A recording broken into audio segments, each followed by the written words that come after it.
Et bonjour à tous, et on se retrouve pour une belle histoire. Alors, comme c'est une vidéo qui est sur YouTube, on s'en fout un peu de à quel moment elle sort.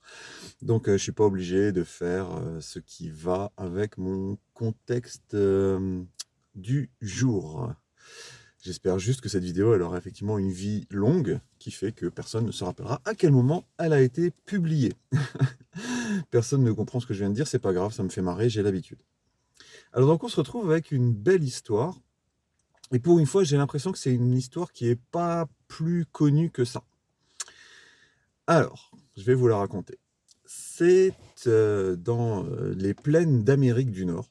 On a un troupeau de bisons. Alors, bisons, buffles, appelez ça comme vous voulez. En fait, c'est surtout géographique, je crois, comme distinction.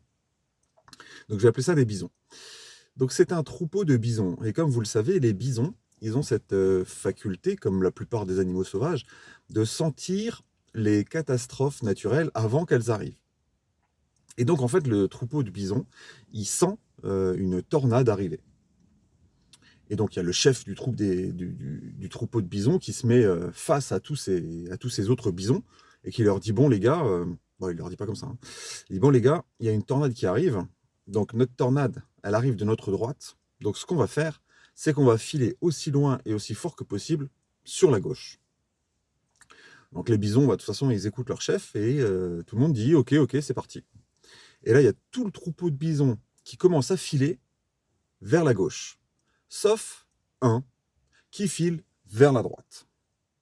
Alors, des bisons, quand ça file, eh ben, ça file, hein. Ça réfléchit plus trop et tête baissée et ça file. Donc, il y a tout le troupeau qui va à l'opposé de la tornade, sauf un qui fonce droit vers la tornade. Est-ce qu'il s'en est rendu compte? Est-ce qu'il s'est rendu compte qu'il était seul? L'histoire ne le dit pas. L'histoire, par contre, raconte ce qui se passe après. Donc, on a tout un troupeau de bisons qui fuit la tornade, qui est en train de s'épuiser à fuir la tornade.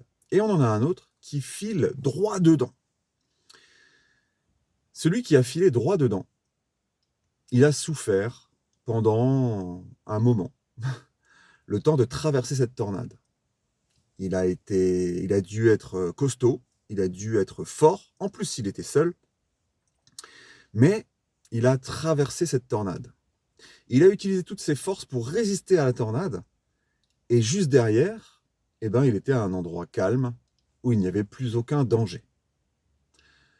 L'autre partie du troupeau qui a fui n'a bien entendu pas fui assez vite et s'est finalement fait rattraper par la tornade. Sauf qu'au moment où la tornade les a rattrapés, ils étaient épuisés par la fuite.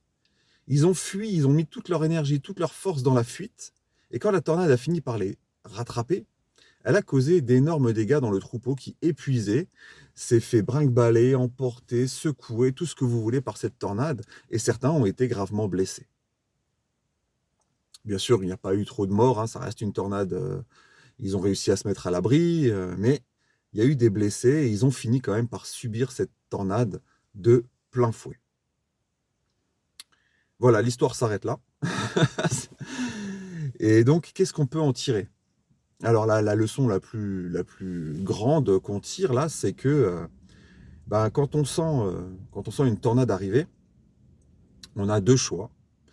Mettre toute son énergie pour l'éviter ou mettre toute son énergie pour la traverser. Et là, on voit bien que finalement, le bison qui a mis toute son énergie à traverser la tempête, et ben, après, il était tranquille. Alors que le troupeau de bisons qui a mis toute son énergie à la fuir a fini par être rattrapé et n'avait plus de force pour lutter au moment où il aurait fallu en avoir. Donc c'est à vous de voir, hein. Vous pouvez choisir de fuir ou choisir d'affronter. Il n'y a pas de jugement dans cette phrase, même si l'histoire a tendance à prouver que celui qui est allé affronter la tempête s'en est mieux sorti, c'est pas toujours le cas. L'autre histoire, l'autre morale, pardon, de cette histoire, c'est que euh, c'est pas parce que le troupeau tout entier a choisi de faire quelque chose que c'est la bonne solution. Et c'est pas parce que vous vous sentez seul dans vos décisions que c'est la mauvaise décision. Que parfois, il est préférable de foncer sans regarder autour de soi, sans réfléchir. Parfois. Après, il aurait très bien pu mourir tout seul dans la tornade.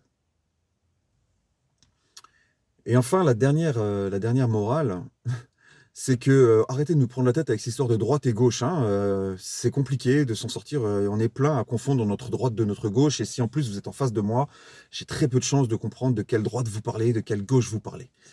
Donc soyez clairs dans vos indications si vous voulez qu'on vous suive.